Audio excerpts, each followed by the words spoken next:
Yo, what's going on, guys, and welcome to the Firepit. This is the first episode of a new show that I'm going to be testing out. Basically, this show is where I'm going to be talking about the two movies specifically that came out this month. One is going to be the most fire movie that came out this month, and in my opinion, just the best movie that came out this month. And then the other one is going to be the dumpster fire of the month, which is where I'm going to highlight, in my opinion, the worst movie that came out and kind of give a bunch of pointers and talk about things that I think could have potentially made the movie better. But that being said, let's dive into this. So I am going to preface this by saying I do really enjoy movies. I love watching movies. I love going to the movies. I'm a big fan of cinema, and I understand that in the movie making process, there are a lot of people who are technically driving the car, steering the ship. It's not just like one director. It's not just one actor. It's not just a singular writer who is making these movies what they are. It goes through a bunch of people. It goes through a bunch of editors. It goes through people up top who are the big producers and everything like that. So I am not by any means trying to criticize people who worked on these films, because I do think that there are things that are enjoyable about these films, at least. I don't think January was that bad of a month for movies, considering January is usually one of the worst months for movies. If that's the case this month, I think that we're off to a good start, because overall, I think that the majority of movies that came out in January were watchable. Can that be said about last year's January? Not really. So, that being said, let's talk about the most fire movie, because I want to start off positively with this video. Okay, so, I wasn't entirely sure if I was going to count this, because it's technically a movie that's been out, and I really wasn't sure because everywhere I look, it says it came out in 2023, but it had its wide release in January, so I am counting it. In my opinion, the most fire movie of the month was Society of the Snow. It was an incredible survival film that did a great job of paying attention to details and really doing a good job of telling the true story that happened to these tragic team players on the flights back in the 70s. So for people who do not know what this movie was, it was a survival film that is based off of a true story. A team of either footballers or rugby players, one of the two, was going on a trip to somewhere over, I believe it was Chile, and they had to take a flight over the Andes, and they crashed in a very, very dangerous mountain range. They were in an area that had some of the worst snowstorms known to man, and they had to survive for, I believe, it was 72 days. I can't remember the exact amount of time, because I watched the movie at the very beginning of the month and I haven't really revisited it, but basically, it's a story of how this group of teammates really had to create a new society in this wasteland. There was no food that they can get access to. There was like no chance of survival, basically. And they basically had to create a new society. They had a couple of people who would do the hunting, and basically they would go through the people who have died during the plane crash and stuff like that, go to their bodies and chop them up so that they could have food to eat, and they would separate them and make sure that the people didn't know who they were eating, so that they could have some peace of mind with that. And then some of the people who weren't okay with committing cannibalism, they would eat like cigarettes, and they would eat whatever bare little mini things they could get their hands on. And it was a very, very tragic movie, watching these people starve to death and go through avalanche and go through trying to hike up the mountain to see if they could get radio contact so they could tell people where they are. And it's just a very, very tragic story. And some things that I think this movie does a brilliant job with is the location. They filmed this on location in a mountain range in Spain where it was actually snowing, it was actually freezing, and a lot of the actors actually committed to trying to be almost as starved as the men and women who were actually a part of this survival team. And so a lot of the actors who were a part of this film would only eat like a can of tuna once every like 2 weeks or something like that. So they actually were basically experiencing the actual conditions that those survivals had to go through. And the way that they portrayed it was just incredibly real. It's a very gut-wrenching movie. It's definitely not for people who can't watch survival films. This would be a pretty hard watch for some people. And but yeah, they did great attention to detail with the location. And something that I liked was they also got a lot of drone shots of the actual mountain range where they were stuck, like the exact locations. And they used those to fill in a lot of the sequences where we're seeing the entire mountain ranges it is the actual exact location where the plane crashed, and that attention to detail is incredible. And something that I really liked about this movie as well, this is the second time they made a movie about this event, and they really wanted to focus more on the people who died as a part of the society and who are doing as much as they can to help out before they passed away, because this movie isn't just about the people who survived, but also about the friends they lost along the way. And something that they do in this movie that I really, really enjoy is they focus on a character, I say a character, but he's based off of a real person, who passes away. And he starts off narrating the movie. They keep our eyes on him almost the entire time. He is the main character. There's a character named Numa, and you're focusing on him. You're focusing on how he's helping out the people. You're focusing on how he's helping these expeditions, how they're going to find the back of the plane, and they can find the radio and all this jazz. And you're watching him go through these struggles, watching the people around him die and get sick, and have these like really bad, like somebody broke their ankle and stuff like that. And you're seeing everything through his eyes. And something that they do in the movie that really got me was about like an hour and a half or maybe almost 2 hours into the movie, there's a part where he falls sick and he's in a lot of pain. His ankle broke or whatever because his shoes have been falling apart, and he's laying there almost lifeless, and he's starting to really look dead. He doesn't seem like he's going to survive and he's going to make it.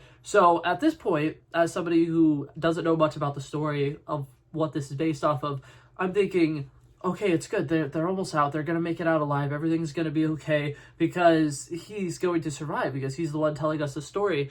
And he didn't survive. He passed away. And his death actually did such a great job of also just putting such a huge gut-wrenching feeling in your stomach.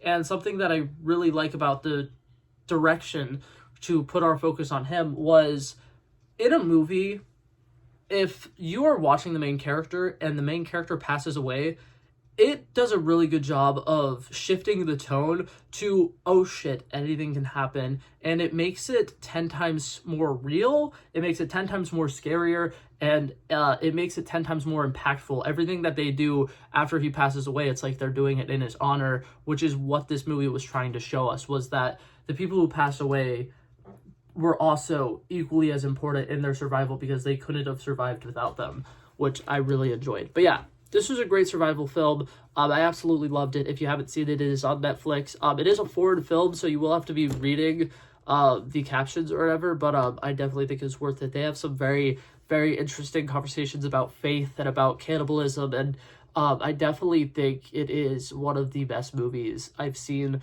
in the last, like, year, give or take. So, I really enjoyed it. I haven't watched pretty much any other foreign films that came out last year, but I believe this one is up for the foreign film Oscar, so hopefully they get it. Obviously, like I said, I haven't seen any of the other films that came out last year from that category, so I am very biased, but I thought it was great, and I think the attention to detail is great. The acting in it's phenomenal, and the ending is very triumphant, and a huge sigh of relief if you're watching it. Like, you'll have this like pit in your stomach the entire movie, but when they finally have that moment where they two of them went on to an expedition or whatever to try to find society, and whenever they get to the point where they see another human being, it was such a like huge relieving moment, and it felt amazing. But yeah, so that was the most fire movie of the month. Let's talk about some of the worst. Alrighty, now I kind of spoiled the fact that my dumpster fire movie of the month is actually going to be two separate movies, because I think for the most part they both suffered with the same exact problem. I am going to talk about each movie individually and talk about things that I specifically think they could have done better. But that being said, the two movies that I deemed the worst movies that have came out this month are the movie Lift on Netflix, which was a heist film starring Kevin Hart, and the movie Night Swim. Both of them, I think, struggled with the fact that they were very, very generic movies. They're pretty much exactly what you would expect from the specific genres. Night Swim being a horror movie, it's pretty by-the-books horror movie. It doesn't do anything to kind of, like, change the game in any way, shape, or form, and there's really nothing interesting about it. I think overall it's just going to be a very forgettable movie. And then the same thing can be said about Lift. It's a very generic heist movie where there is a team and they all have their sets, you know, you do this, you do that, you do this, you do that, and then they all have the exact same character attributes that you would expect from those specific character archetypes, and they steal something. And that's pretty much it in the movie Lift. And I just basically wanted to kind of dive in on things that I think both these movies potentially could have done to make them better movies. So starting off with the movie Lift, this is a Kevin Hart movie, and I think that if you're going to have a movie where the main character is Kevin Hart, you should do a little bit better at making it a funny movie, because I love Kevin Hart, and I love when comedic actors try to do more serious roles and try to kind of branch out and show that they can act a little bit more. But if you have Kevin Hart as the lead role in your movie, people are going to be expecting it to be a comedic movie, and in my opinion, this movie didn't dive into that at all. I feel like they have a lot of very comedic actors, because pretty much all of the main actors who I recognized in this movie are pretty funny. Let's go. No. If it was in a movie, it would go like, hey, let's steal a plane. And then you put your hand in and people would be like, God. Oh my God. And they do a really good job.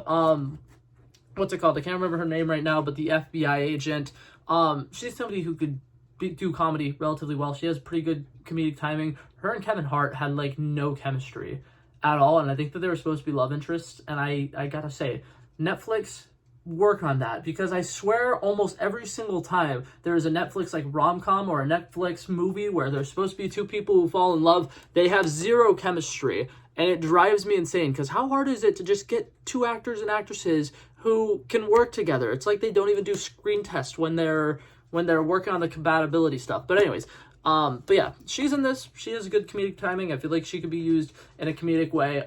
Billy Magnus is an incredibly funny actor, and I liked him in this, but he plays the same character in this as he does in other things, which is why I like him in this. They don't do anything different, and it kind of bothers me, because I'm like, a Kevin Hart movie should be a funny movie. I should throw it on and I should laugh out loud at least a couple of times, and it's not. There's basically like everything you would expect from a generic Netflix heist movie. There's like montages where they're like, this is what we're gonna do, this is the game plan, this is how we're gonna steal the thing, and then they don't dive too far into, you know, why they're stealing the thing, how they're stealing the thing. The only thing that makes it different is the fact that it's on a plane, and the big thing is they don't even do much with the fact that it's on a plane. Like, there's a lot of really cool sequences that could happen on said plane, and all we get is like a fake sex scene. Yeah, that was weird. I mean, applauding them, I guess, for doing something odd. I don't know, because I am saying that it's super generic, and then I guess they had a fake sex scene on a plane, which if you've seen the movie, you know what I'm talking about. If you haven't seen the movie, you're probably like, what the hell? They're doing something in a bathroom because they have this weird device that they needed to put together, and because of turbulence, they broke the device, and now they're trying to fix it, and it's a guy and a girl in a bathroom together, and somebody's impatient waiting at the door like, can you guys hurry up? So they pretend to have sex. That's pretty much all you need to know about that. But anyways, yeah, they don't do really anything interesting at all with the plane thing. Like, there's a comedic scene with air flight control. I think that scene was pretty decent, but overall, it's just okay, we're gonna be taking this item from this place at this time. You're the getaway driver, and then they just do it, and it drives me insane, because I'm like, there should be so much more complications, but they don't explain. It's like basically everything that would make it difficult to do a giant heist on a plane, they don't address, because it's just some tech thing. They could just do some tech thing and it's fine. And I hate that. But that being said, the movie itself is watchable. It's not bad. I would consider both this movie and the Night Swim movie to be kind of like waiting room movies, where you can pretty much turn it on at any given point and you'll understand what's going on. You don't need any context at all at any point in the movie, and it's not any movie that's going to like change your life or anything like that. But it's a thing that exists. But yeah, so that was everything I had to say about the movie Lift. Now we're going to dive into Night Swim, which I think I have a little bit more to say about. So for Night Swim, I kind of want to talk a little bit more about tropes and how they are used in horror movies, and how this horror movie does a relatively bad job with it. So for one, I'm not going to say anything about whether or not the movie is scary or not scary, because horror is subjective, and what's not scary to me might be terrifying to other people. And I will say this, as somebody who has a pool and loves swimming at night, I was really hoping that this movie ruined swimming at night for me, and it didn't at all. And I will say, a lot of the horrifying sequences that happen actually happen during the day. You're not even living up to your name. What are you doing? But anyways, the main trope things that I want to talk about, though, is this movie is basically like a possession movie. And it's also basically just there's a ghost in the house, but instead of it being in the house, it's in the pool in the backyard. And there are so many plot holes. I'm just going to quickly run through a few. For one, the water comes from some natural organic spring or something like that, and then it has like wishing well probabilities or whatever. So when they throw a coin in it and they make a wish, congratulations, their wish will come true. But it comes at the cost of somebody dying, right? Right. Beautiful, perfect. We get the premise there. It makes sense. What's it called? Person who makes the wish ultimately ends up being that sacrifice. So there is no wish granted, and he did not need to die because he basically refused his wish. But apparently, the pool still demands a sacrifice. Oh, what? Why? Okay, anyways. But that's a really small thing. Another plot hole. Every single person in the family, except for the father, has some kind of terrifying moment with the pool where they're in the pool and then they think that they see somebody, or they feel something grab their leg, or something happens that's kind of terrifying, and they're freaked out by the pool, and they're like not really sure if they want to go in it by themselves anymore, right? None of them at any point is like, maybe we should get this pool like checked out or anything like that. And the father the entire time is like, I love the pool. The pool's amazing. This is a great pool. We're really glad we got this house with a pool. And nobody is questioning the fact that the father has never experienced anything wrong with the pool whatsoever. Like, I understand that it is a horror movie, so they purposely need to have these people making bad and irrational decisions. But this wife would notice something is off with her husband because this movie takes place in the time span of like, I want to say like a month or something like that. Or maybe it's like 2 or 3 weeks. But either way, she would notice that something is up with her husband and try to say something about it or try to, figure out what's going on with this pool situation. The fact that she waited until it was too late drives me insane. Another problem that I have with this movie, like I said, every single character except for the father has had some kind of really terrible experience with the pool, and they go through with having a pool party. They're like, oh man, this pool is terrifying. It's done some pretty messed up things. We don't really think we trust this pool. And they invite the entire neighborhood to come swim in their haunted pool.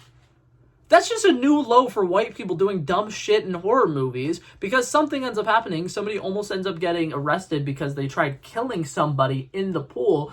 And that's the red flag to them. It's like, oh man, it's happening when other people are here too. It should be concerning you when every single person in the family has already had a bad experience with it. Anyways, but yeah, I digress. Obviously, those are very unrealistic things, and it's a made-up movie, so I shouldn't be too bothered by that. But that right there bothered me. But now to talk about one of the main things that I think actually is where this movie kind of goes wrong.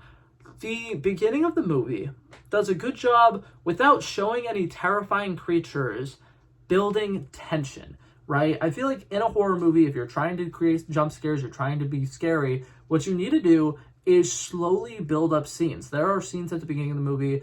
The wife goes out on her own or whatever, and she goes for a late night swim or whatever, and she's just swimming and swimming and swimming and swimming. You see things from her point of view while she's splish splashing, and then one of the times she looks up, there's just a body there. And it's like, okay, that's terrifying. And then she gets up, looks around, there's nobody around. It's weird. And then that scene ends up being about 3 minutes long of her getting out, checking the perimeter of the pool, going back in for a swim, something weird happening again. And they really draw it out. They make sure to take their time to slowly build up the score and to kind of raise the suspense that something is going to happen.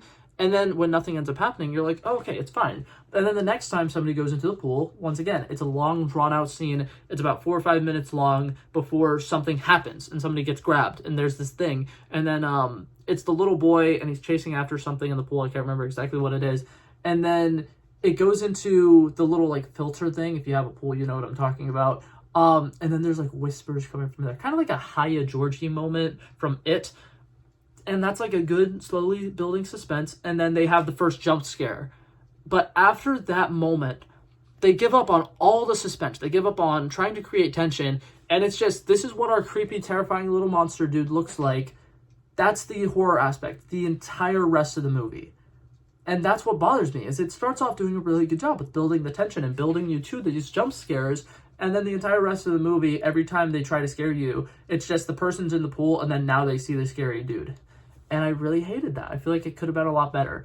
But that being said, like I said earlier, this is just me being critical and analyzing these movies. I'm not by any means saying that I could do a better job writing these movies, because in hindsight, it's easier to know the problems of a movie after you've seen it, and then you can fix the problems. Whereas when they're writing it down, they don't know how things are going to translate from writing to acting to actually edited project at the end of the movie with the score and everything included. So all props to the people who wrote and worked on these movies.